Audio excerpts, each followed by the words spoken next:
La lucha en el Mediterráneo, el asedio de Malta. El 9 de abril de 1565, un adolescente acompañado de dos servidores galopaba por el camino real de Madrid a Zaragoza, con ánimo de embarcarse en Barcelona rumbo a la isla de Malta. Se proponía luchar allí contra los turcos que atacaban ferozmente a la guarnición cristiana de la fortaleza. Aquel joven acababa de cumplir los 20 años, que se lanzaba a la empresa tan caballeresca y temeraria era don Juan de Austria, hermano de Felipe II. Iba sin permiso del monarca, que ignoraba incluso sus proyectos. Apenas supo rey lo ocurrido, le envió sucesivos mensajeros requiriéndose a que volviese luego, pues la jornada era sin su voluntad y orden, y él muy mozo para viaje tan largo y de acción tan peligrosa. No atendió el mancebo a razones y prosiguió su viaje hasta Barcelona, convaleciente aún de una fiebre que contrajera en el camino. El virrey de Cataluña, duque de Francavila, le presentó allí un mandamiento autógrafo de Felipe II, ordenándole regresar sin dilación alguna a Madrid, so pena de su real y eterno desagrado. Obedeció entonces don Juan y emprendió de nuevo el camino hacia la capital.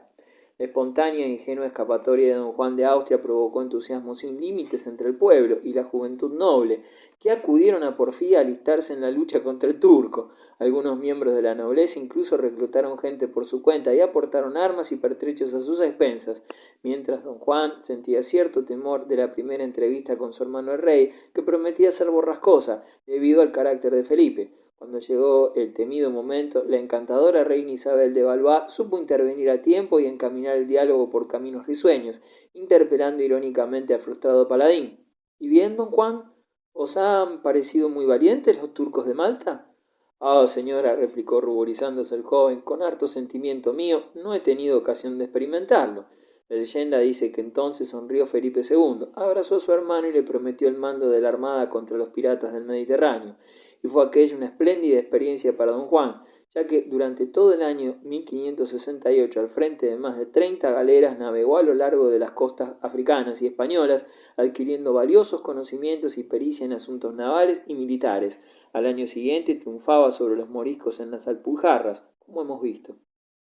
El sultán de Turquía, Solimán II, envió a mediados de mayo de 1565 el grueso de sus fuerzas contra Malta, 200 naves y 45.000 hombres, y la tropa de choque de los genízaros, los soldados más temibles del Imperio otomano. Fue espantosa y feroz su arremetida contra los fuertes, en especial el de San Telmo, pero la defensa de la isla por los caballeros de la Orden de San Juan no fue menos heroica. El gran maestre de la orden, el valiente anciano Lavalette, hizo prodigios de valor y de resistencia. Por esta admirable actuación mereció que la capital de la isla, Lavalette, conservara su nombre, y pudo al fin salvar la isla, cuya conservación había parecido a todos absolutamente imposible. Felipe II tardó mucho tiempo en enviar los socorros prometidos, consintiendo que la Orden de Malta sacrificara allí sus mejores efectivos y mostrándose algo ingrato con aquellos valientes caballeros. Aunque tardío, fue sin embargo eficaz el socorro. Apenas los turcos divisaron la flota española, levantaron el sitio de la isla a toda prisa, abandonando incluso la artillería gruesa. De este modo pudo salvarse aquella fortaleza clave de la defensa del Mediterráneo central. Los otomanos conquistan Chipre. Por desgracia, no disfrutó la isla de Chipre de la misma suerte que alcanzaron los malteses. Chipre pertenecía a la República de Venecia y los turcos decidieron que, puesto que no habían logrado sus propósitos de conquistar Malta, bastión central del Mediterráneo, sería muy conveniente para ellos conseguir al menos aquella isla enclavada a modo de cuña en la estrategia del Mediterráneo oriental. El nuevo sultán otomano, Selim II, empezó sus preparativos apenas subió al trono, en el año 1566. Se ha dicho que otro de los móviles que le impulsaban era el de apoderarse de la producción de vino de dicha isla, al que Selim era muy aficionado, a pesar de la expresa prohibición del Corán al consumo de bebidas alcohólicas. Lo cierto es que el sultán prefirió emprender esta conquista, que le afectaba más directamente, si no por el vino, sí por su situación estratégica, en vez de ayudar a los moriscos españoles sublevados en tierras de Granada, que hubiera sido empresa demasiado arriesgada. Más de 300 naves turcas asedieron la isla y unos 100.000 hombres desembarcaron para asaltar la ciudad de Nicosia, que cayó a los 2 meses, 9 de septiembre de 1570. Los venecianos habían apelado un llamamiento de socorro a todos los países europeos, pero esta vez cosecharon indiferencia general. ¿Acaso por su habitual oportunismo político y por su proverbial codicia de pueblo de mercaderes? Solo dos potencias, la Santa Sede y España, llegaron a un acuerdo preliminar para una alianza contra la ofensiva otomana. Entretanto, los turcos proseguían la conquista de la isla y cercaban la plaza fuerte de Famagusta, que hubo de rendirse a los turcos el 2 de agosto de 1571. El general veneciano que mandaba la defensa, Marco Bragadino, disponía de un contingente exiguo que hubo de hacer frente al enemigo en proporción de 1 contra 60. Un centenar o poco menos de cañones turcos desmoronaron las defensas de la plaza y la desolación reinaba en ella, cuando Bragadino se vio forzado a la capitulación, llegado ya el último recurso. El general turco Mustafa accedió a las honorables condiciones pactadas sin el menor propósito de cumplirlas. Los sitiados podrían marcharse libremente y se les garantizaban vidas y haciendas, y los chipriotas que desearan marcharse podían efectuarlo en los propios bajeles turcos. Cuando la guarnición otomana hubo ocupado Famagusta, a una señal de Mustafa fueron apresados Bragadino y sus oficiales, los cuales se hallaban de visita en la propia tienda del cuartel general turco. En presencia del heroico defensor veneciano fueron degollados uno a uno sus oficiales, y el mismo Bragadino fue sometido durante 2 semanas a los más espantosos suplicios. Le mutilaron nariz y orejas, le sumergieron y sacaron repetidas veces en el mar desde una galera, le colgaron 2 espuertas al cuello y le obligaron a cargar material de construcción para las nuevas fortificaciones turcas de Famagusta. Le empujaban a besar el suelo ante Mustafa cada vez que se encontraba con él, y por último, el 17 de agosto de 1571 fue desollado vivo, empezando por los pies, para que el sufrimiento fuera más duradero. La piel fue luego rellenada de heno y paseada por la ciudad, y el resto del cuerpo fue descuartizado. Los soldados que embarcaron para ser trasladados en las naves turcas fueron aprisionados y reducidos a esclavitud, y la población chipriota que permaneció en la isla fue oprimida durante siglos, creando un problema racial y político que ha perdurado hasta nuestros días. La alianza contra el turco. Entretanto, se habían concretado las cláusulas de la alianza o Santa Liga contra los turcos, promovida por el Papa Pío V en colaboración con Felipe II y la República Veneciana. Cada una de las potencias que la componían recababa para sí el nombramiento de jefe supremo de la fuerza, hasta que se acordó que el Papa arbitrara esta cuestión. Pío V designó como generalísimo a don Juan de Austria, hermano del monarca español, un hombre enviado por Dios que se llamaba Juan, como lo calificó el pontífice, inspirado ante una Madonna de Fra Angelico por una cita del Evangelio. A pesar de sus 25 años, alegó el cardenal Granvela, representante de Felipe II, a lo que replicó el Papa con firmeza: sí, cardenal, a pesar de sus 25 años. Según lo estipulado en las cláusulas de la Santa Liga, el reparto de la victoria de Lepanto se hizo del siguiente modo: al Papa 27 galeras turcas, 9 cañones gruesos, 3 pederneros, 42 sacres y 200 esclavos.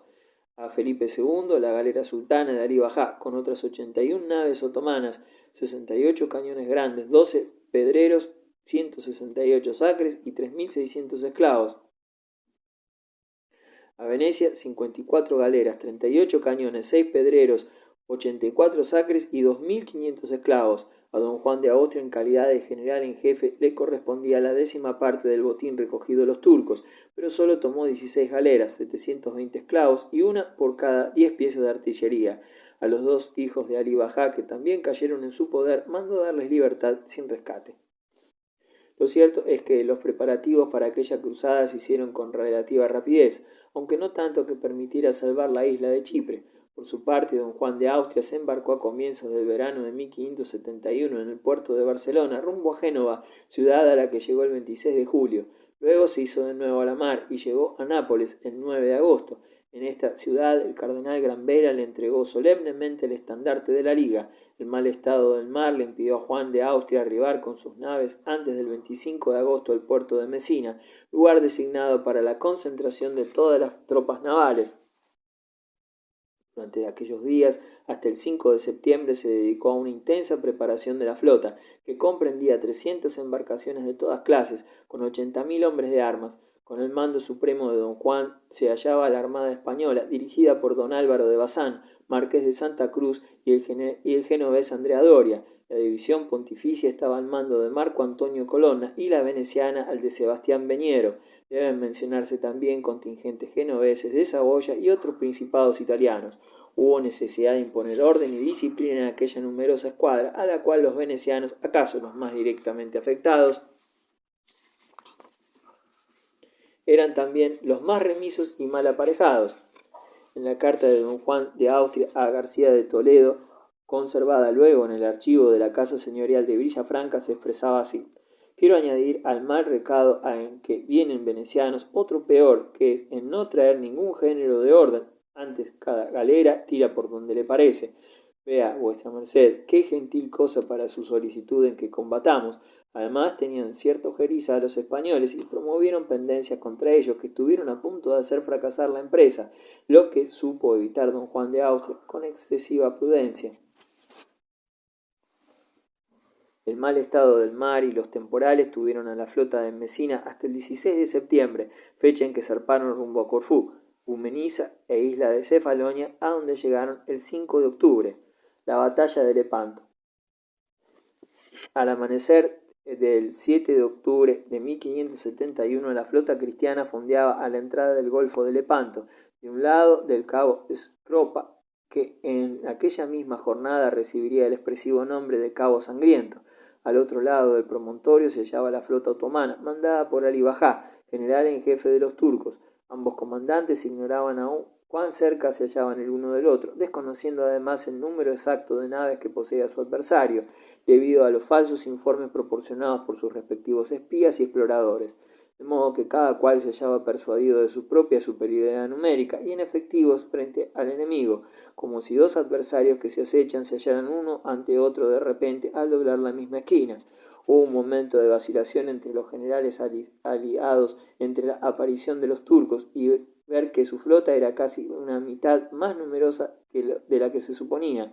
Consultaron a don Juan de Austria si celebrarían aún el último y urgente consejo de guerra para deliberar, y él contestó serenamente: señores, ya no es hora de razonar, sino de combatir. Mandó en el acto disparar un sacre en la Real, su nave almirante, y enarbolar sobre el estanterol una bandera blanca, que era la señal convenida desde Mesina para formar en orden de batalla.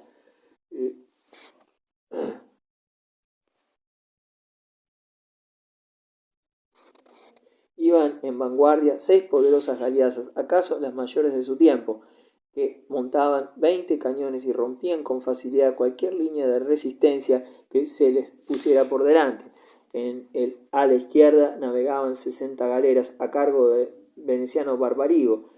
El ala derecha iba mandada por Juan Andrea Doria, con un número casi igual de naves. En el centro de la formación, con 63 galeras, dirigía el conjunto don Juan de Austria, asistido por Marco Antonio Colonna, general de Roma, y el veneciano Veniero. Cerraba por la popa el comendador de Castilla, don Luis de Requesens, lugarteniente de don Juan de Austria, y quedaba en retaguardia con 35 galeras don Álvaro de Bazán, marqués de Santa Cruz.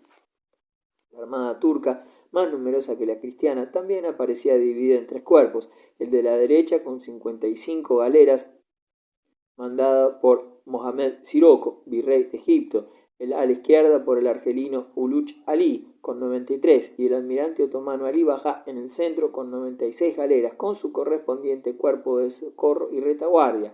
Cervantes lo describe así: el Uchalí, al cual llamaban Uchalí Fartax, que quiere decir en lengua turquesa el renegado tiñoso, porque lo era, y es costumbre ante los turcos ponerse nombres de alguna fama que tengan o de alguna virtud que en ellos haya, y este tiñoso bogó al remo, siendo esclavo del gran señor 14 años, y más de los 34 años de edad renegó de despecho de que un turco, estando al remo, le dio un bofetón, y por poderse vengar dejó su fe, y fue tanto su valor que, sin subir por los torpes medios y caminos que los más privados del gran turco suben, vino a ser rey de Argel, y después a ser general de la mar, que es el tercero cargo que hay en aquel señorío. Era calabrés de nación, y moralmente fue hombre de bien, y trataba con mucha humanidad a sus cautivos, que llegó a tener 3000.